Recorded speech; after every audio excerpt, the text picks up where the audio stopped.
شیر در مقابل ببر.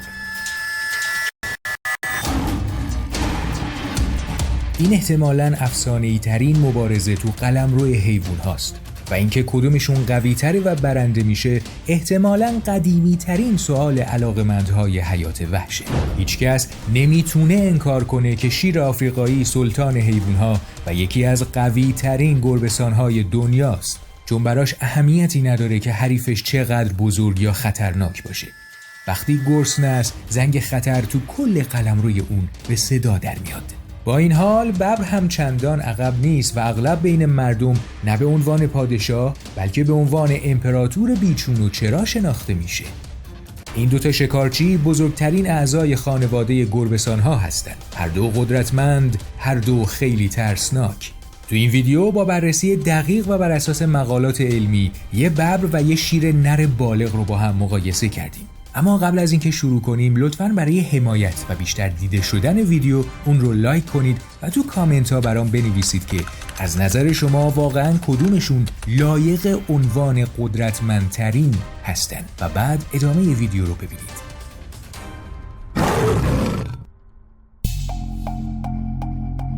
یه نکته رو همین اول ویدیو باید بگم، اینکه در حالت طبیعی شیر و ببر اصلاً به پوست هم نمیخورن چون تو قاره‌های مختلفی زندگی میکنن. اما انسان‌ها راههایی برای به جون هم انداختن اونها پیدا کردن. مثلا در روم باستان و تو میدان نبرد اغلب ببرهای آسیایی رو در مقابل شیرهای آفریقایی به مبارزه وادار می‌کردن. بعدها این دوتا حیوان تونستن همدیگر رو توی محدوده باغ وحش‌ها و سیرک‌ها پیدا کنن.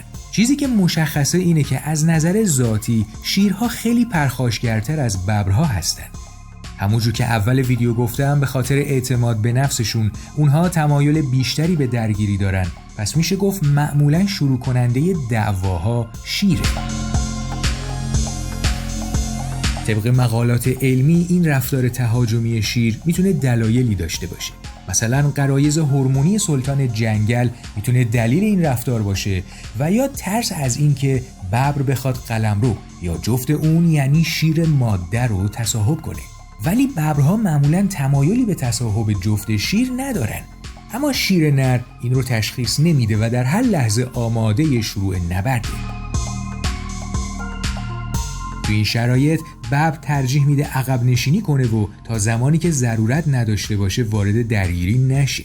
تو این شرایط ببرها با ظرافت بیشتری رفتار میکنن. این به معنای ترس از شیر نیست، بلکه نشون دهنده تمایل ذاتی اونا برای صرف جویی تو انرژی. اما اگه شیر بیش از حد سماجت کنه ببر همیشه برای حمله و دفاع آماده است.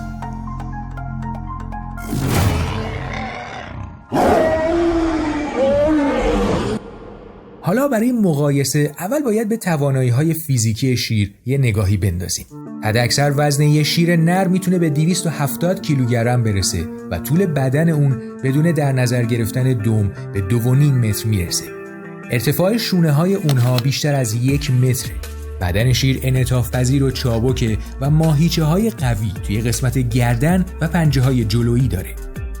ولی پاهای عقبی شیر برای ایستادن‌های طولانی مدت مناسب نیستند. شیر سر بزرگ و فک محکمی داره و تو اسلحه خونش 3 ردیف دندون تیز مثل چاقو که طول نیش‌های اون به 8 سانت میرسه. اصلاً عجیب نیست که بگم پنجه‌های اونها هم تا 10 سانت رشد میکنن. بر اساس این ویژگی‌ها میشه گفت شیر یه سلاح خطرناک طبیعته. اونا مبارز به دنیا میان و تو طول روند رشدشون به خاطر تمرین‌هایی که با بقیه نرها میکنن به سربازهای خطرناکی تبدیل میشن.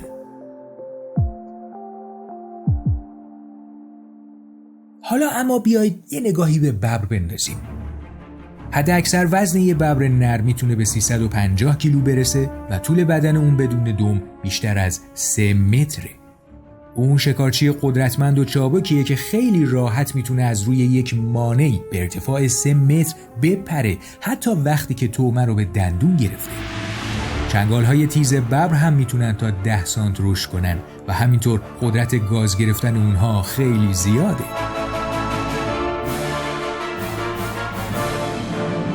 ببرها حیوان‌های منزوی هستن و عادت به زندگی گروهی ندارن. برای همین ترجیح میدن حملهشون رو با یه پیروزی سریع به پایان برسونن. از اونجایی که اونها شناگرهای ماهری هستن، شکار در آب هم به آپشن‌های اونها اضافه میشه. البته باید بگم شیرها از آب متنفرن، اما ببرهای گرسنه. اونا وقتی گرسنه باشن به درنده ترین حیوانهای روی زمین تبدیل میشن. در اون صورت هیچ گاو، گوزن، گراز وحشی و یا شاید هیچ خرس سیاهی که سر راهش قرار بگیره در امان نیست. حالا که به توانایی‌های سلطان و امپراتور پرداختیم، وقتشه تا اونها رو با هم مقایسه کنیم تا ببینیم توی این نبرد چه اتفاقی میفته.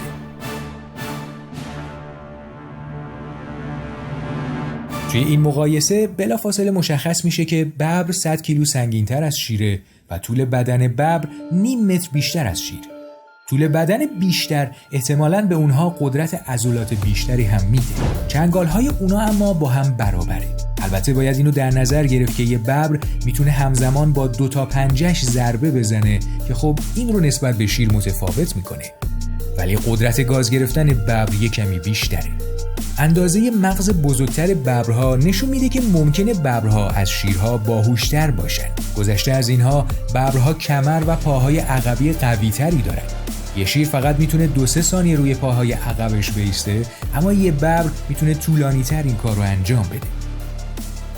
وقتی که یه ببر رو پاهای عقبش باشه، تاکتیک‌های مبارزه شیر نمیتونن کاملا نبرد رو کنترل کنن. شیرها به نبردهای طولانی عادت ندارن و خیلی زود خسته میشن. برعکس اون، ببرها استادان استقامتن.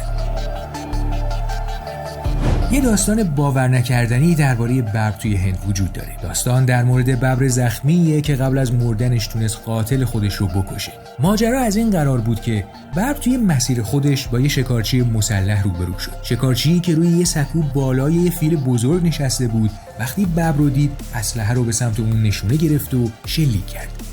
گلوله بلافاصله به سینه ببر اصابت کرد. هر حیوان دیگه‌ای بود سریعاً می‌مرد. اما ببر عصبانی با وجود درد زخمی که داشت 20 متر دوید و به روی فیل پرید و با یه ضربه دقیق شکارچی رو که روی اون نشسته بود کشت. این داستان به ما نشون میده که این گربه‌سان راه قادر به انجام کارهاییه که بقیه حیوانات تصورش هم نمی‌کنن. بین همه پستاندارا گردن یک عضو مهمه، چون محل رگ‌ها و شریان‌های حیاتی. شیرها به خاطر داشتن یالهای ضخیم به صورت پیش‌فرض از این نقطه محافظت میکنن، اما ببرها در طول زمان و با تکامل یاد گرفتن که با ایستادن رو پاهای عقبیشون نقطه ضعفشون رو از دشمن دور نگه دارن. برای همینه که از نظر تکنیک نبرد ببر به طور قابل توجهی از شیر برتره، اما خب نباید قدرت شیر رو هم نادیده گرفت. هیچی نباشه هر دوی این حیوان‌ها شکارچی‌های بی‌نظیرین. شیرها قدرت خام بیشتری دارن، ببرها اما روی قدرت مانور و محافظت از نقاط ضعف و سرعتشون متمرکزن. اگه یه شیر بتونه دندوناشو توی گردن ببر فرو ببره، نبرد به نفع شیر تمام میشه. اما این اتفاق به ندرت میفته. شیر زود خسته میشه و انرژیشو از دست میده، ولی ببر با صبر و حوصله منتظر فرصت مناسبه. همونجور که تو سال 2011 توی یه باغ وحش وسط ترکیه موردی پیش اومد که تو اون ببر فقط با یک ضربه تونست شیر نر بالغ رو از پا در بیاره. گربه‌سان راه تونسته بود رگ گردن شیر رو پاره کنه و شیر بلافاصله جون خودش رو از دست داد. این اتفاق حتی توی BBC هم پخش خبری شد. به نظر میرسه با وجود قدرت شیر، ببر هنوز از نظر اندازه و قدرت و هوش پیشروتر باشه. ولی یه سوال منطقی که اینجا به وجود میاد اینه که پس چرا به ببر نگفتن سلطان حیوانات؟ قضیه از این قراره که سلطان بودن به معنای قدرتمند بودن نیست. شیرها سبک زندگی سلطنتی دارن. اونا تا گرسنه نباشن شکار نمی کنن و معمولاً همیشه اول اجازه میدن خانوادهشون از شکار تغذیه کنه. از همه اینها گذشته، شیرها واقعاً یه چهره سلطنتی و با ابهتی دارن. اما همه اینا رو که کنار بذاریم، اونا خیلی حیوانای مغرورین. اونا همیشه آماده جنگ با هر کس یا هر چیزی هستن که بخواد به غرورشون آسیب برسونه. شیر رو میشه واقعاً و به حق پادشاه حیوانها خطاب کرد، حتی اگر قوی ترین نباشه. نظر شما چیه؟ نظر خودتون رو برای من کامنت کنید.